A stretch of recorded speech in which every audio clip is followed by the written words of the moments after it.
All right, we're learning more about how U.S. officials were able to confirm the person killed in that Pakistan compound was, in fact, Osama bin Laden. We know DNA tests as well as facial recognition tools were used. Tom Buss has one of these tools in our studio right now. He's a technology development officer at Crossmatch Technologies. Tom, thanks so much for being here. Thank you for having me. You're about to do an iris scan on me, and that's one of the things that they used on Osama bin Laden. Why is this better than fingerprints? Irises are better than fingerprints because, number one, it's quicker. Number two, there's more detail in an iris than there is in a single fingerprint. Multiple fingerprints will give you the same level of accuracy as a single iris. But does this mean, if you're using this on someone, that they already must be in an FBI database somewhere for that match to happen? In order to match, you must be in the database. So if there is a match occurring, and I cannot confirm that this was used on Osama bin Laden, somehow his data must have been in the database. Okay, so show me how it works. Okay. How you get someone's and iris. just so everybody knows, I've already enrolled Allison in the database. So now if I do because I wasn't in there already in some sort of criminal database, everyone. Okay, so it's very quick, and you just hold it up to someone's face. And the way it works is you hold it up to the forehead of the individual, and I'm going to stand up if you don't mind. Me too?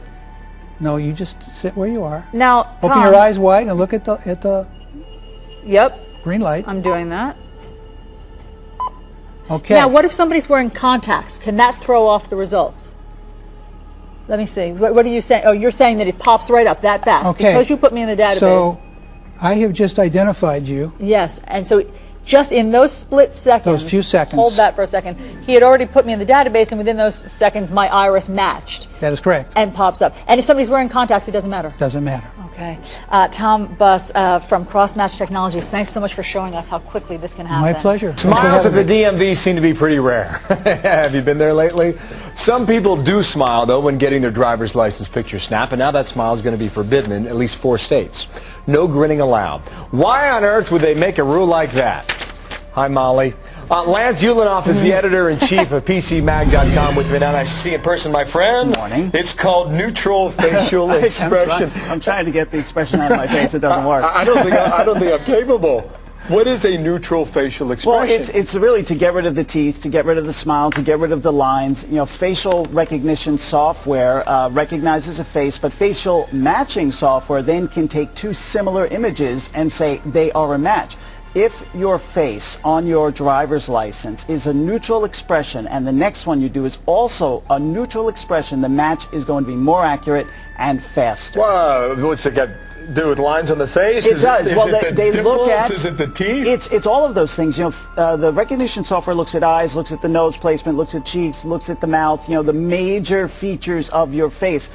It's funny because a lot of people don't realize they have facial recognition software on their computers. 1, for security. Some of their computers will actually recognize their face. But 2, they can actually have, like iPhoto, recognize similar faces and put them together for them to categorize them. Now, interestingly, those products don't need you to have a bunch of people with a frown on their face.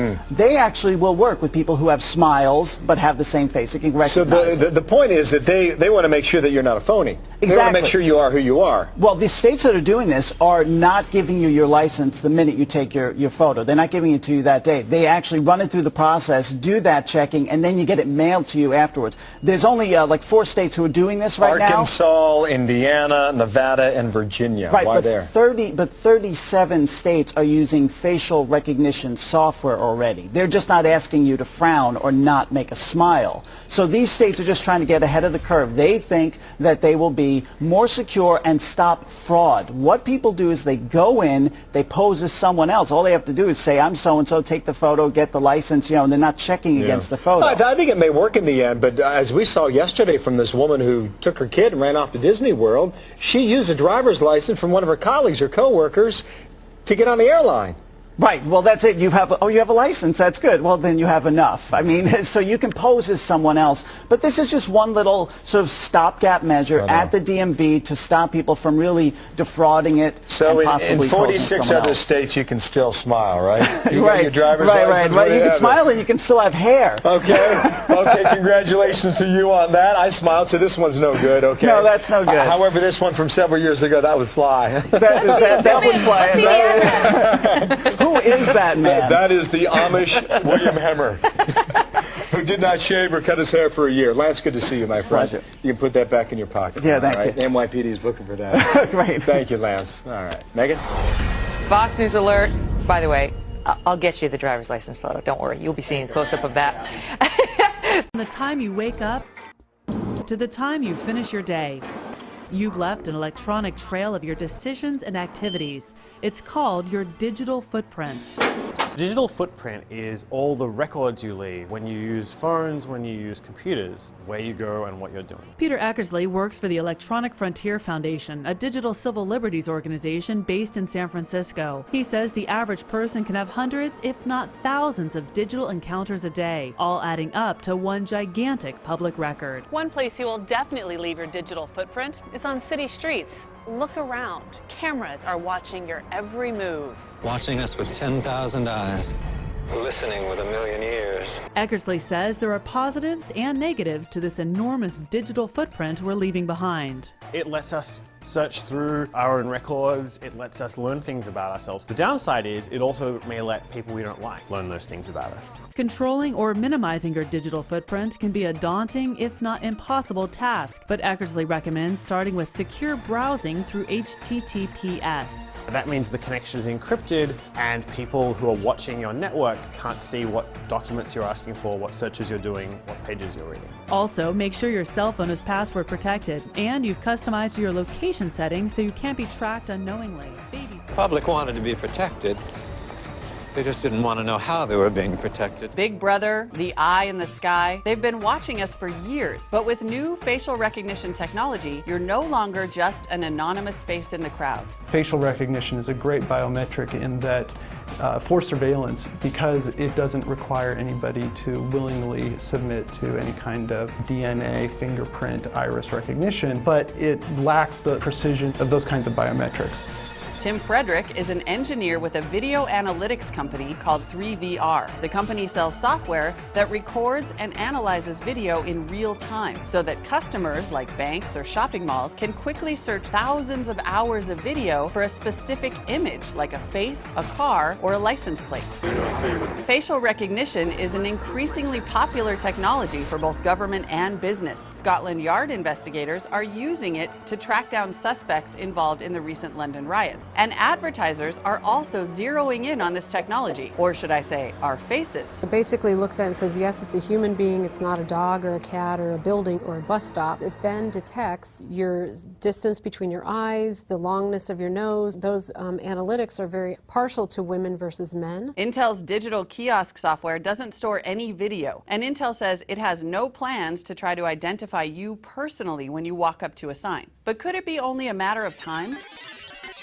Software is getting better, storage is getting cheaper, and so you can imagine a situation where you have network cameras, and whenever you're out in public, whenever you're walking down any street, a computer somewhere knows where you are, what you were doing, where you've been, where you're going. Declan McCullough is a CNET.com reporter and privacy expert. He says the public needs to know about the steady march toward constant surveillance, and that it's not just coming from governments and law enforcement. Some of the biggest companies on the internet are using facial recognition technology every time you upload a photo. This is remarkable technology. There are a lot of beneficial uses. Facebook and Google and Apple are all finding great things to do with it, but there is this downside of technology as well, and it depends on how it's used, it depends on what rules apply, it depends on what rights individuals have in terms of how their faces are stored and shown. Back at 3VR, Tim Frederick knows better than anyone what that future might look like. It is a really, interesting place to work when you're surrounded by cameras like this. In many ways, it's a harbinger of what's to come. You're on camera, and they probably know who you are, so you might as well smile. Molly Wood, CNET.com.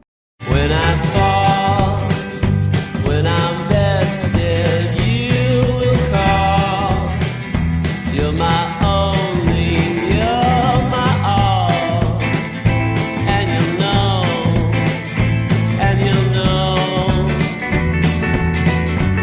so kiss me for a while, hide in your smile. I don't wanna lie, only to beguile. Kiss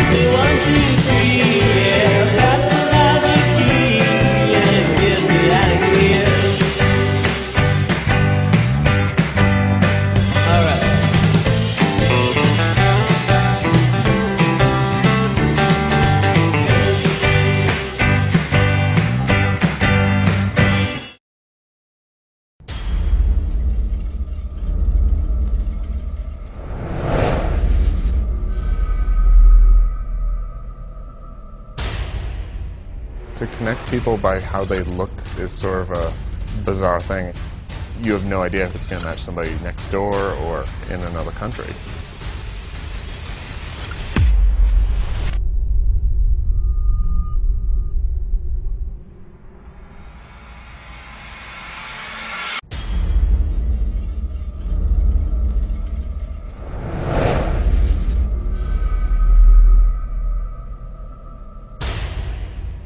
To connect people by how they look is sort of a bizarre thing. You have no idea if it's going to match somebody next door or in another country.